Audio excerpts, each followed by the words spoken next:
En lo más alto de un rascacielos en Madrid, un despacho de cristal refleja la grandeza y el vacío de un hombre. Eduardo Gómez de la Vega, uno de los empresarios más influyentes de España, permanece de pie junto a una ventana panorámica. Bajo sus pies, la ciudad se extiende fría y distante, con un cielo gris de invierno que apenas deja pasar la luz.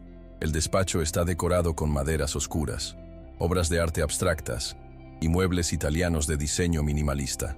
Todo transmite éxito, pero nada, calidez. Eduardo viste un traje impecable, la corbata perfectamente alineada, aunque en su mirada se esconde un cansancio que ninguna riqueza consigue disimular. Sobre su escritorio, fotos enmarcadas muestran a su hija Sofía, de apenas 9 años, siempre seria, siempre en silencio. Ella es la razón por la que él sigue respirando, pero también la herida más profunda de su existencia. Horas después, la escena cambia de escenario. Eduardo camina por las avenidas de Madrid rumbo al Parque del Quinto Retiro, acompañado por Sofía. La niña viste un abrigo blanco, un gorro de lana azul y sostiene contra su pecho un viejo osito de peluche, el único recuerdo tangible de su madre fallecida. El parque, pese al frío, está vivo. Corredores, parejas mayores, turistas con cámaras colgando del cuello, niños corriendo detrás de palomas. Sin embargo, Sofía permanece callada, ausente, como si aquel bullicio no le perteneciera. Eduardo la observa de reojo, intentando descifrar lo que pasa por su mente. Cada paseo se siente como un intento desesperado por devolverle una chispa de vida. Los médicos le habían dicho que quizás nunca volvería a hablar tras la muerte de su madre. Eduardo, acostumbrado a comprar soluciones, ha gastado fortunas en especialistas, terapias y clínicas privadas, pero nada logró quebrar ese muro de silencio. Sentados en un banco de madera, Eduardo revisa algunos correos en su móvil mientras Sofía acaricia distraídamente el peluche. Es en ese momento cuando una figura inesperada rompe la rutina. Una niña descalza, con el cabello rubio enmarañado y las mejillas manchadas de tierra, se acerca con pasos tímidos. Su camiseta está rota en varios puntos y el pantalón corto parece haber sobrevivido a demasiados inviernos. Entre las manos lleva una bolsa de plástico con restos de pan duro que acaba de recoger de una papelera. A pesar de su aspecto, su sonrisa ilumina el aire helado del parque. La niña mira directamente a Sofía y le dice con una voz suave: ¿sabes? Esas nubes parecen conejos que quieren saltar. Sofía alza la mirada sorprendida.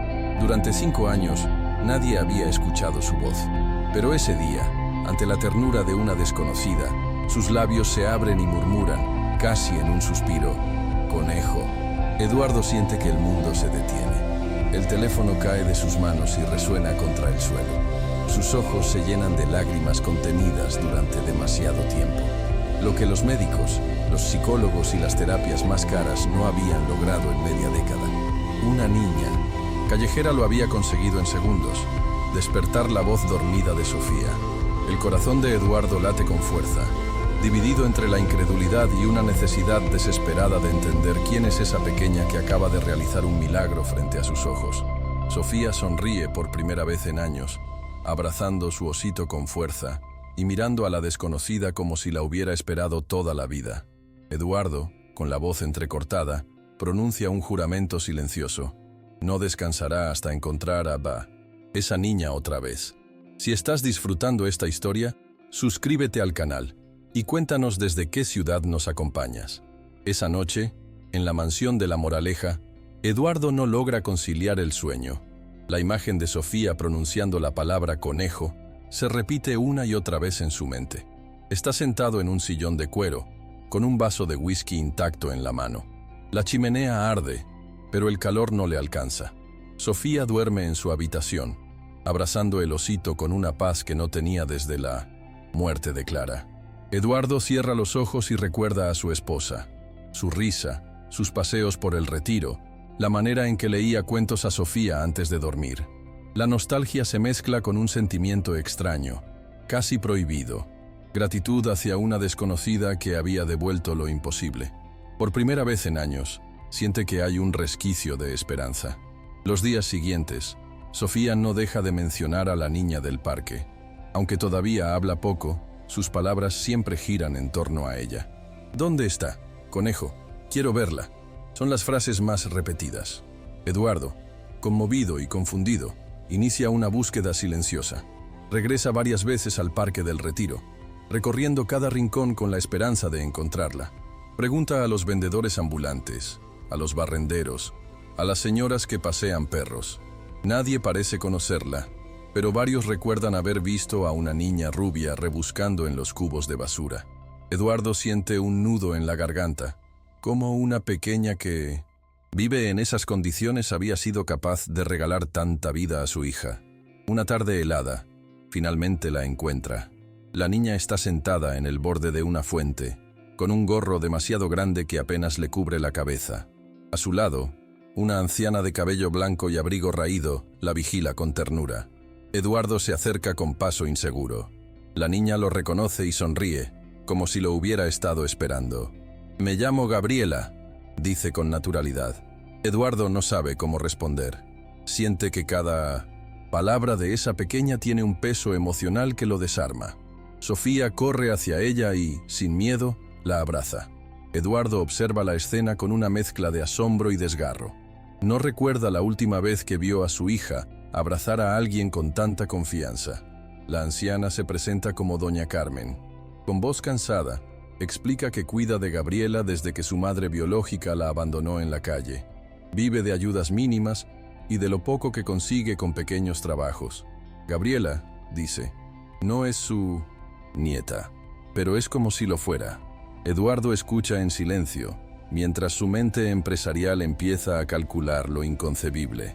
¿Cómo es posible que una niña así sobreviva en pleno centro de Madrid sin que nadie haga nada? En ese instante, el contraste entre su vida de lujo y la pobreza que tiene frente a él lo golpea como una bofetada. No se trata de caridad ni de compasión, se trata de justicia. Los encuentros entre las dos niñas se vuelven frecuentes. Eduardo organiza discretamente las visitas, siempre en el parque. Sofía empieza a hablar cada vez más, como si la presencia de Gabriela desbloqueara su voz. Habla de animales, de cuentos, de recuerdos escondidos. Gabriela la escucha atenta, respondiendo con ocurrencias ingeniosas. La complicidad entre ambas crece con una rapidez que desconcierta a Eduardo. «Papá, Gabriela es mi amiga», dice Sofía una noche antes de dormir. Eduardo siente que algo dentro de él se quiebra. Por primera vez en años, su hija le habla con naturalidad, con ilusión. Gabriela no solo había devuelto la voz de Sofía, también estaba devolviendo la suya propia como padre. Pero no todos ven con buenos ojos esta cercanía. En una reunión empresarial, uno de sus socios comenta con sorna que lo habían visto paseando con una niña mendiga. Eduardo guarda silencio, aunque la rabia le arde en el pecho. En su mundo de apariencias y reputación, cualquier desvío de la norma se considera debilidad. Esa misma noche, frente al espejo de su baño de mármol, Eduardo se enfrenta a sí mismo. ¿Quién es realmente? ¿El magnate frío que protege su imagen o el padre dispuesto a arriesgar todo por ver a su hija feliz? El reflejo le devuelve una mirada cansada, pero distinta. Algo dentro de él empieza a cambiar. Con el tiempo, Eduardo descubre que Gabriela tiene un talento especial para contar historias. A pesar de su corta edad, habla con una madurez sorprendente, como si hubiera vivido más de lo que le correspondía. Una tarde, mientras las niñas juegan, Gabriela le dice: «Don Eduardo, su hija no está rota, solo estaba esperando a que alguien la escuchara». Esas palabras lo golpean en el centro del alma. Eduardo siente una mezcla de admiración y vergüenza. ¿Cómo es posible que una niña sin nada posea tanta sabiduría? Mientras él, con todo, se siente tan vacío. Las visitas al parque se convierten en el único momento en que Eduardo se siente vivo.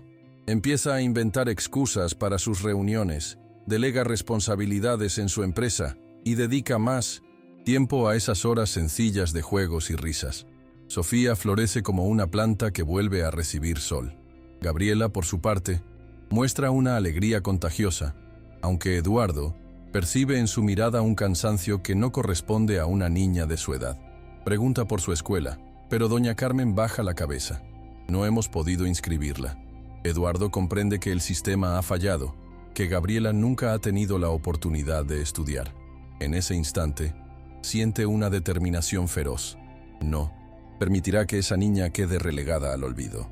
Una noche, revisando documentos antiguos en su biblioteca, Eduardo encuentra cartas y diarios de Clara. Entre ellos, un sobre sin abrir le llama la atención.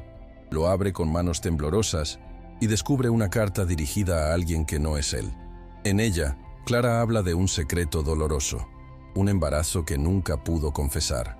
Eduardo siente que el suelo se abre bajo sus pies.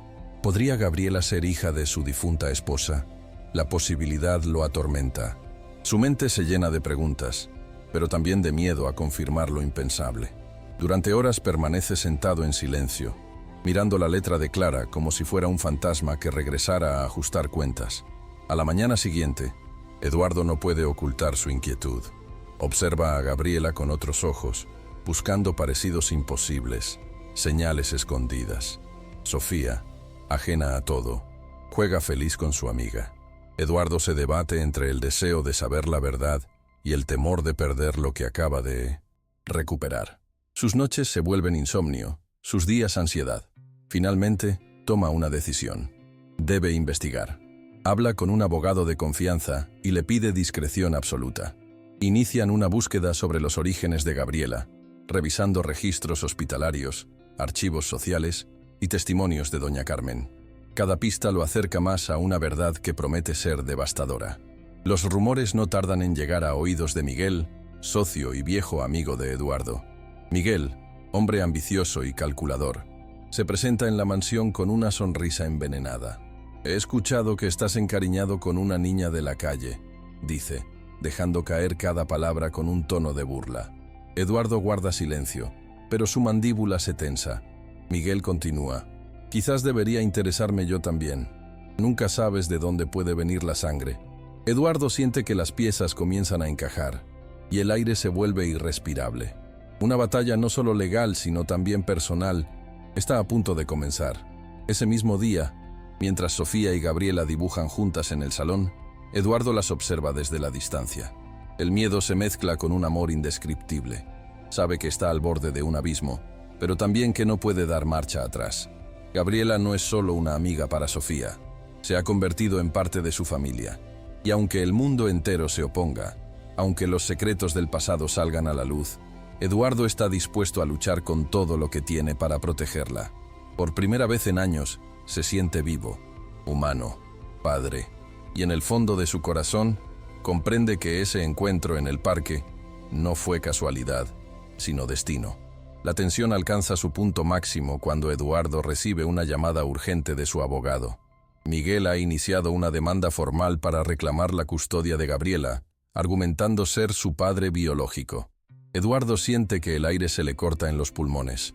En el salón de su mansión, frente a la chimenea encendida, el abogado despliega documentos oficiales. Cada palabra, escrita allí, es un golpe directo a su corazón. Petición de custodia, derecho de paternidad, determinación judicial. Sofía escucha desde las escaleras y, al comprender que podrían separar a Gabriela de ella, corre hacia su amiga y la abraza con desesperación. Eduardo observa la escena con lágrimas contenidas, sabiendo que debe tomar una decisión inmediata. Luchar contra Miguel con todo lo que tiene, aunque eso signifique desenterrar verdades dolorosas sobre Clara. En los días siguientes, el ambiente en la mansión se vuelve insoportable. Los pasillos, antes silenciosos, ahora resuenan con discusiones legales, llamadas de abogados y la ansiedad creciente de todos. Gabriela, aunque trata de sonreír, no logra ocultar el miedo. Una noche, sentada en el jardín, le confiesa a Eduardo con voz temblorosa: «Si quieren llevarme, no se preocupe, ya estoy acostumbrada a perderlo todo». Eduardo se arrodilla frente a ella, la toma de los hombros y le responde con firmeza: «No, esta vez no. Nadie volverá a arrebatarte lo que mereces». En ese instante, el hombre frío y calculador que una vez fue, queda atrás. Habla no como empresario, sino como un padre dispuesto a enfrentarse al mundo entero. La clave aparece de forma inesperada. Doña Carmen, con pasos lentos y manos temblorosas, Entrega a Eduardo una carta amarillenta guardada en una vieja caja de madera. «Es de Clara», dice con voz quebrada. Eduardo abre el sobre con el corazón en un puño. La letra inconfundible de su esposa Seminacena despliega ante sus ojos. Clara confiesa que Miguel la había presionado, amenazado con destruir su vida y la de Eduardo si revelaba aquel embarazo. Con lágrimas en los ojos, Eduardo lee las líneas donde Clara suplica perdón y expresa su amor por esa hija que nunca pudo criar. La carta no solo confirma la verdad, sino que también desmonta la versión de Miguel. Es la voz de Clara, más allá de la muerte, guiando a su familia hacia la justicia. El enfrentamiento final ocurre en una sala de audiencias abarrotada. Miguel, impecablemente vestido, argumenta con seguridad sus supuestos derechos. Eduardo, en cambio, sostiene la carta de Clara como si fuera un escudo sagrado. Los abogados exponen, los jueces escuchan, el aire es denso. En un momento decisivo, Eduardo se levanta, mira directamente a Miguel y dice con voz firme: «No eres un padre, nunca lo fuiste. Un padre no abandona, no amenaza, no destruye. Gabriela merece algo más que tu egoísmo, y yo lucharé hasta el último día de mi vida para protegerla». El silencio posterior es atronador. La verdad, respaldada por la carta y los testimonios de doña Carmen, inclina la balanza. La resolución llega con una mezcla de lágrimas y alivio. El juez dicta que Gabriela permanecerá bajo la tutela de Eduardo Gómez de la Vega, reconociendo la carta de Clara como prueba determinante y señalando a Miguel como incapaz de ejercer una paternidad responsable. En la sala, Gabriela rompe a llorar y Sofía corre a abrazarla con fuerza. Eduardo, quebrado pero victorioso, siente que Clara, de alguna manera, está presente en ese instante. Ha cumplido una promesa invisible: proteger a las dos niñas, sanar una herida que parecía incurable y demostrar que el amor verdadero siempre encuentra un camino. ¿Te está gustando esta historia? Deja un like y suscríbete al canal. Ahora continuamos con el vídeo. Los días posteriores a la sentencia se sienten como un renacer en la mansión de La Moraleja. Gabriela se instala oficialmente en el hogar, ocupando una habitación decorada con libros, juguetes y una cama que Eduardo mandó preparar personalmente. Sofía, emocionada, le muestra cada rincón de la casa, como si quisiera asegurarse de que su amiga comprenda que ya no está sola, que ahora pertenece a un lugar. Doña Carmen, agradecida, es recibida con honores y se convierte en una figura estable dentro del hogar, aportando su cariño y su sabiduría a la vida cotidiana. Eduardo, al recorrer los pasillos de su mansión, ya no los percibe vacíos. Escucha risas, pasos pequeños, conversaciones sencillas. El silencio sepulcral de años atrás ha sido reemplazado por la vida. Con el tiempo, la transformación es evidente. Sofía continúa recuperando su voz, no solo en palabras, sino también en canciones y lecturas que comparte con su nueva hermana. Gabriela, por primera vez en su vida, asiste a la escuela. Sus maestras destacan su inteligencia, su creatividad y la forma en que inspira a otros niños. Eduardo, antes esclavo de sus negocios, ahora dedica parte de su fortuna y su tiempo a garantizar que ninguna niña vuelva a vivir lo que Gabriela sufrió. Se convierte en un hombre distinto, más humano, más presente. Incluso en el mundo empresarial, su reputación cambia. Ya no lo ven solo como un magnate frío, sino como un líder capaz de empatizar y construir desde la compasión. El futuro empieza a tomar forma en pequeños gestos cotidianos. Las tardes en el Parque del Retiro ya no son visitas solitarias, sino momentos familiares. Eduardo se sienta en el césped, observa cómo sus dos hijas juegan juntas y comprende que la verdadera riqueza no está en las cifras de su empresa, sino en esa escena sencilla y poderosa. Cada palabra de Sofía, cada sonrisa de Gabriela, cada recuerdo de Clara que vuelve a la memoria, le recuerdan que ha ganado una segunda oportunidad en la vida. Una oportunidad que no compró con dinero, sino que se le entregó a través del milagro de una niña, que viniendo de la nada, lo cambió todo. La historia cierra con un atardecer sobre Madrid. Los rayos dorados iluminan el rostro de Eduardo, mientras observa a Sofía y Gabriela correr entre las hojas caídas del otoño. Doña Carmen, sentada en un banco, los contempla con orgullo y lágrimas en los ojos. Eduardo respira profundo, con el corazón en paz. Sabe que todavía habrá desafíos, que el pasado no se borra de un día para otro. Pero también sabe que el amor que los une es más fuerte que cualquier herida. Y en silencio, mirando al cielo, susurra: gracias. Clara, tu amor sigue vivo en ellas. ¿Han hecho algún gesto de bondad que cambió una vida? Dejen un corazoncito si creen que el amor es más poderoso que cualquier riqueza. Suscríbanse para más historias de segundas oportunidades. Comenten. El amor no tiene precio. Si ustedes también creen en la bondad humana. Han pasado 5 años desde aquel juicio que cambió el rumbo de tantas vidas. La mansión de la Moraleja ya no es un monumento silencioso al dolor, sino un hogar vibrante donde el eco de las risas juveniles llena cada rincón. Sofía y Gabriela, ahora adolescentes, se han convertido en inseparables. Juntas, han creado un proyecto de música y arte dedicado a niños en situación de vulnerabilidad, inspirado en la propia historia de Gabriela. Su iniciativa empieza a llamar la atención en colegios, asociaciones y medios, no solo por su talento, sino por la pasión con la que transmiten un mensaje. Todos los niños merecen ser escuchados.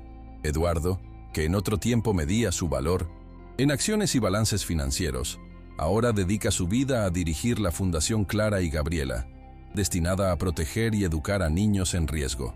En las conferencias donde antes hablaba de inversiones, hoy habla de amor, de resiliencia, de la capacidad de transformación que existe en los vínculos humanos. Su figura pública ha cambiado radicalmente, de magnate inaccesible a referente de compromiso social, y aunque todavía viste trajes elegantes, su mirada ya no transmite frialdad, sino una serenidad conquistada a pulso. Doña Carmen, que acompañó cada paso de la infancia de Gabriela, falleció con dignidad y rodeada de cariño. Su partida dejó un vacío, pero también un legado imborrable.